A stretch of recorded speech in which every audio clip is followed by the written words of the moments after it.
Morning all. You've made it to another Friday. We've got Zeke behind me and Sam's back there too. He's not on duty today. So it's just us. I hope that your Friday is going well. I hope that you have been able to use your tools this week, that you've been able to process through maybe some of the stuff going on, maybe if you've been extra triggered by trauma. Today in my devotion, it's 1 Corinthians 8, 1 through 15. And it's Paul, again, another letter to the Church of Corinth, and he's talking about them giving, and giving of themselves, giving of their wealth to help others.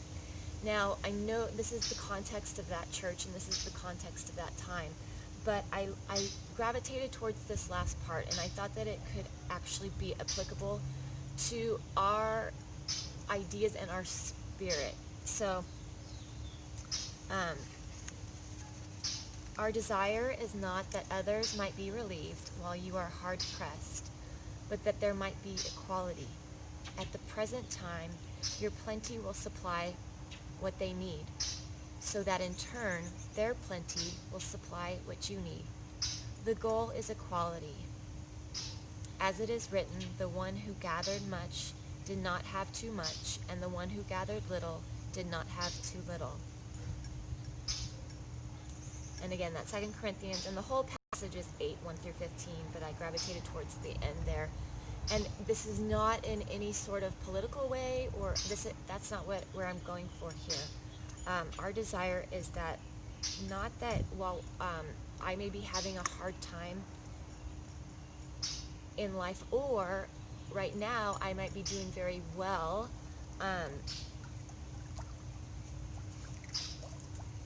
but thinking about others, thinking about those around us, thinking about our family, or those that are struggling, thinking about equality, emotional equality, that your plenty will supply what they need, so that in turn their plenty will supply what you need. The goal is equality. So it's that whole giving of yourself, and then when you're down in the dumps, somebody else gives to you.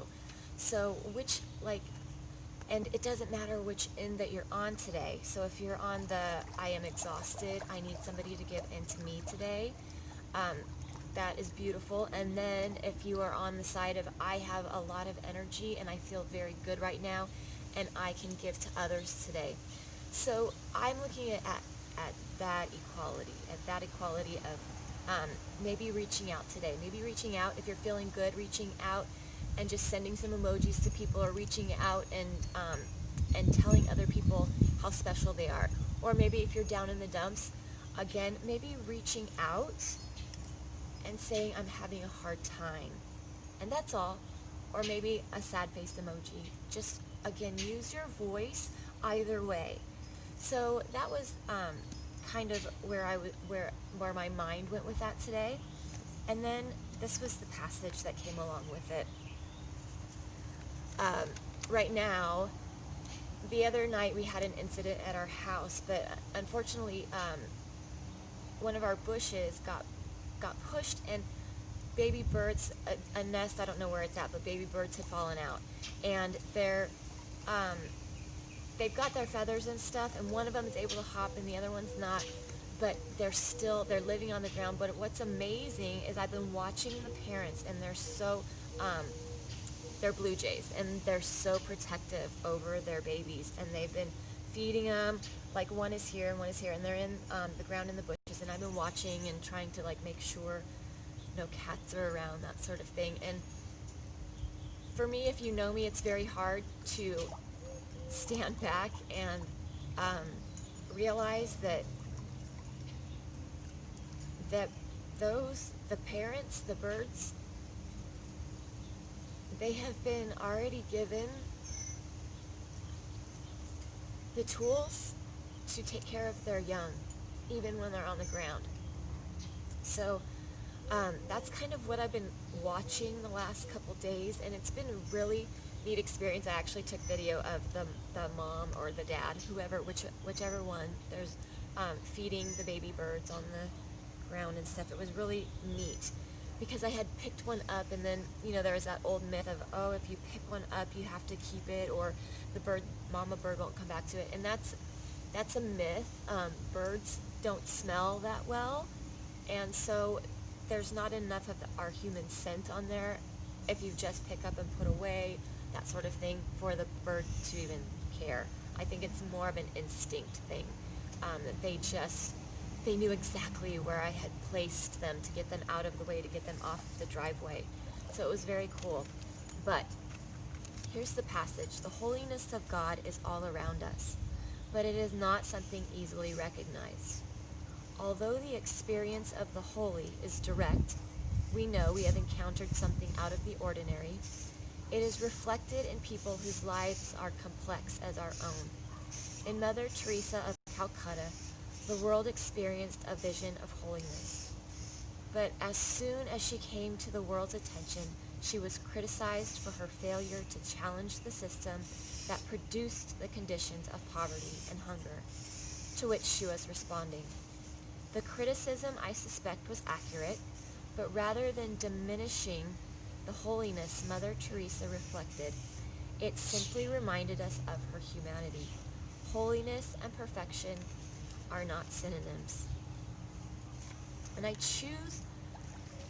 that was one of the other things earlier this week, was looking at the things compelling us to look at the ordinary as holy. And that's what I see in that whole incident. And those birds maybe might not even make it. It's like 30% of songbirds make it to be adults. And there's 2 of those guys. So maybe one, that would be nice. And maybe both. But the holiness of God is all around us. And at the same time, back here in the backyard, there's mockingjays, Hunger Games guys. It's all mockingbirds. Their nests are over here. So they're constantly dive bombing us and the dogs back here. And it's a very, really cool process to watch, and it's a holy one.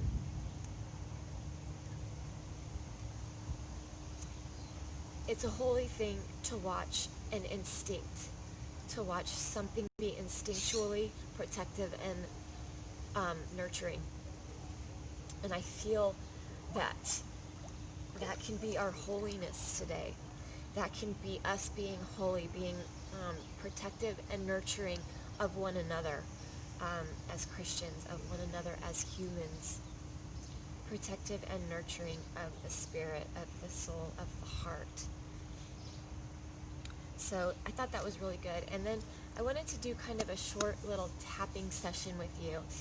And if that was enough, if what I just said was enough for you today, then thank you for joining me. And I'm thankful that you're out there, and I'm thankful that you have taken the time for self-care, and that you've taken the time to ingest all of this and take care of yourself, so that in turn you can take care of others. But I'm going to go ahead and get some little essential oils, and I invite you, if you have some, or if you need a more comfortable place to go to, then go ahead and find that. But remembering that, as Ezekiel, emotional freedom therapy, or tapping, there's all kinds of emotional therapy things, but tapping is one of them, and it lowers our major stress hormones, which is cortisol, and it's a self-help method, which is great. Especially, yes, we're coming out of quarantine, but there's still that anxiety of going places. So the tapping helps to process through the negative emotions, and it sends signals to the stress part of the brain, the amygdala, that little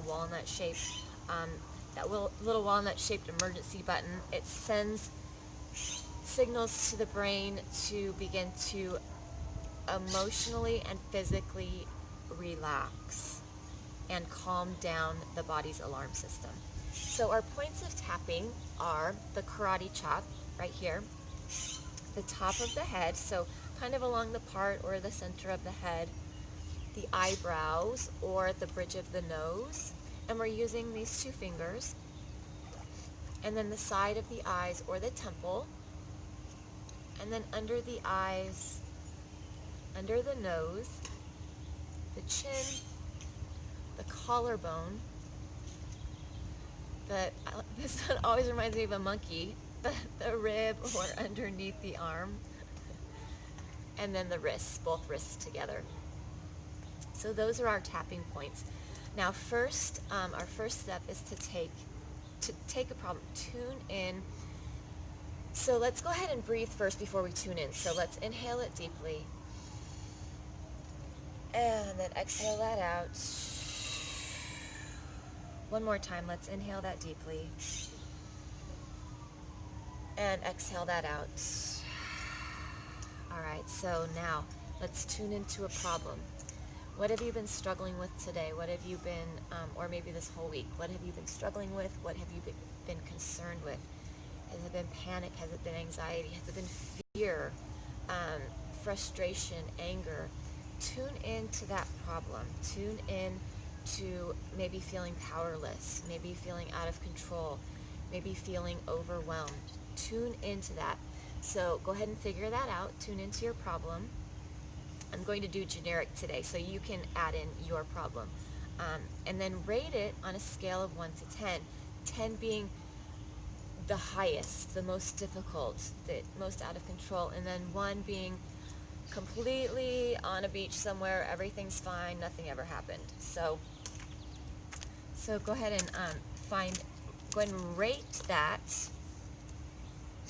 on a scale of 1 to 10. So find your rating, and then we're going to just begin setting up. So you've got your problem in your mind, and I'm going to say like your problem, so you insert your problem. So okay, so we'll start with our practice before we get into everything. So let's start with the karate chop, and we'll go through this kind of practice 3 times. So tapping right here with the fingertips and gently tapping. It's kind of very rhythmic. So and repeat after me, and then insert your problem. I'll tell you, insert your problem. So even though and go ahead and say your problem, I accept myself deeply and completely. Even though, and state your problem, I accept myself deeply and completely. Even though, say your problem, is exhausting, I accept myself no matter what. All right, we're going to take it to the head, and you're going to say, when I say it, you're going to say your problem. So this problem,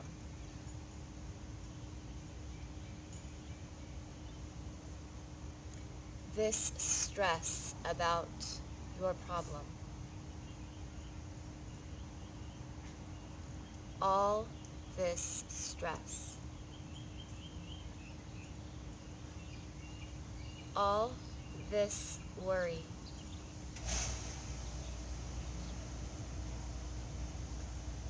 it's exhausting. All this stress, all this fear, this fear about your problem, I want to let it go.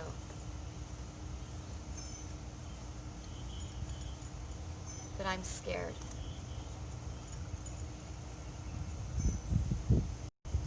This stress,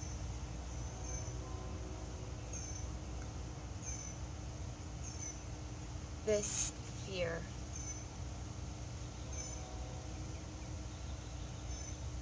this worry,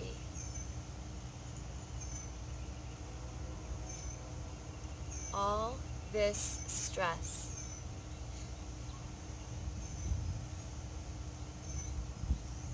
this sadness, this loneliness, this anxiety.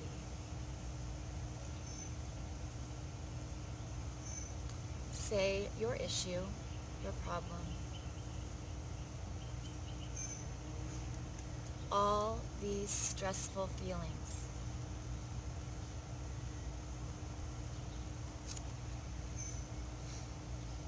All this fear.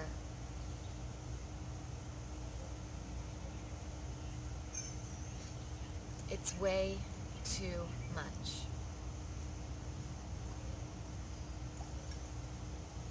It's too overwhelming. And relax. Let's inhale it deeply here. And exhale it. And inhale. And exhale. So now taking a check-in of your body. So you may be feeling, I tend to start feeling dizzy when I do a lot of tapping, just because I tap into a lot of apparently anxiety or stress or things that I haven't processed through. So check in with yourself. What are you feeling? You might be feeling dizzy. You might be feeling emotions that you didn't realize were there. You might feel like you need to cough. You might feel like you need to sneeze. You might feel like you have a stomach ache or a headache. Your head might be feeling dull.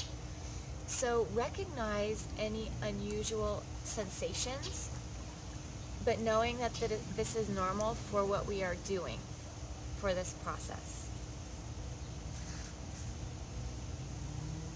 So starting back at our head, all this stress, all this fear about your problem, I just want to feel better.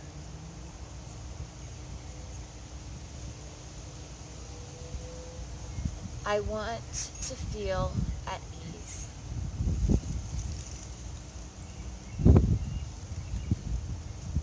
I want to feel calm.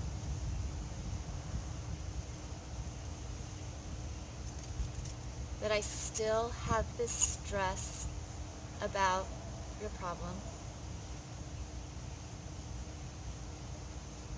This fear.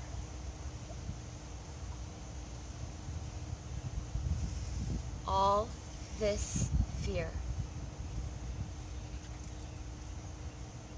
This fear.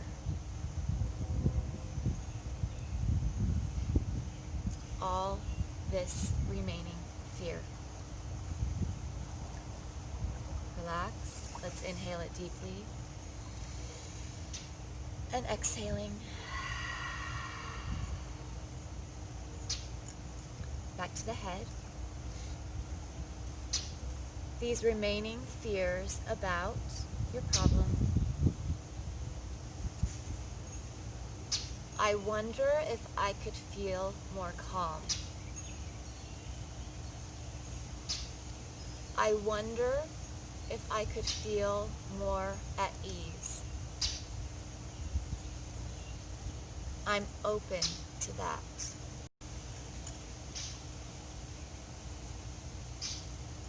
I'm open to feeling more calm. I'm open to taking deep breaths and feeling grounded. This remaining fear.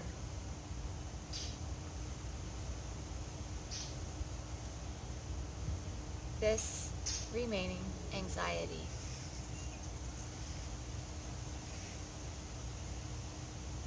These remaining fearful feelings.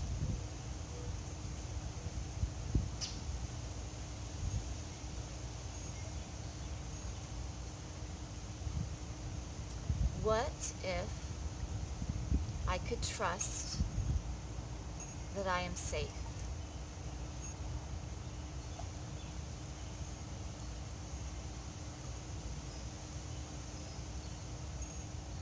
What if I knew that I was safe?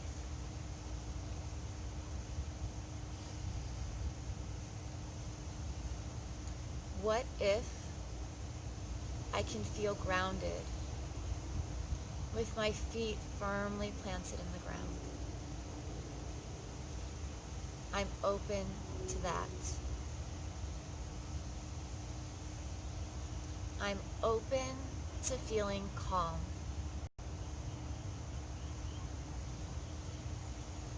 I'm open to feeling safe.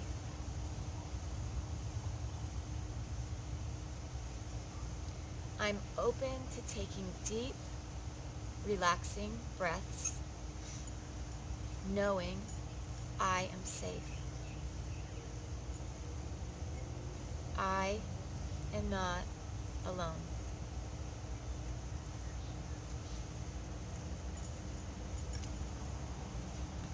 I choose to feel safe no matter what.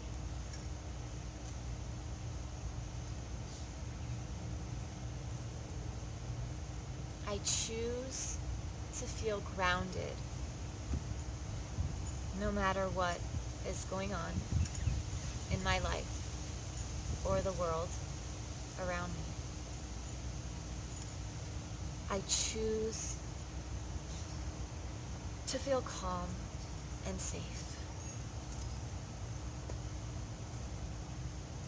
What if I am safe?